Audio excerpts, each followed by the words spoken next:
When you were working in TNA, I am curious how Sting was to work with.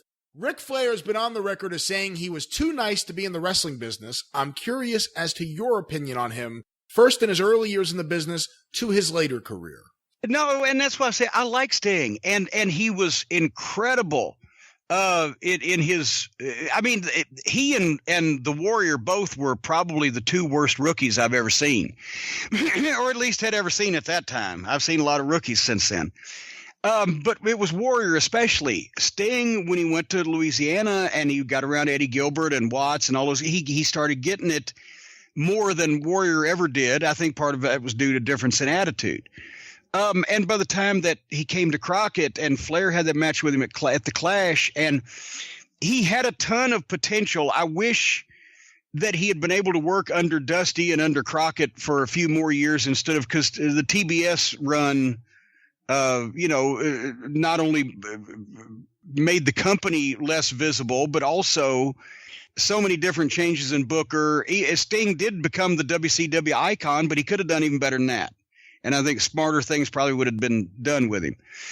But I like him as far as TNA. He did a great job because by that point, he wasn't committed to the wrestling business.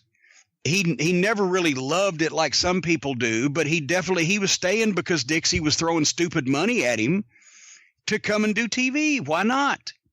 And since he was taking that money, he overperformed for a guy that age and risked his neck and had possibly better matches and maybe better promos than a lot of them that he'd had 10 years earlier. But at one time, it's funny when he was in the Main Event Mafia, because fucking dickhead booked a group of heels that were unbeatable and became cool and then became the baby faces, and in the process put a baby face in the group of heels that didn't want to be a heel. I said, Stinger, haven't you, because you've never been a heel, haven't you ever wanted to turn heel so that you could go out and have fun and tell people to fuck off and do dirty shit and get that reaction? He said, no. Just no. He never ever. He's the only guy in the wrestling business, I think, except for Bruno Sammartino, who never wanted to be a fucking heel. But I've just, that's the thing, is he's a great guy, but he wasn't fanatical about his involvement in the wrestling business.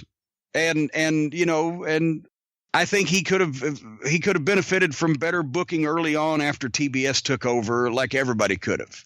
But he still became the WCW icon. But I don't think, that's why in the WWF in the late 90s, by that point, I don't think he would have wanted to come there and start from scratch.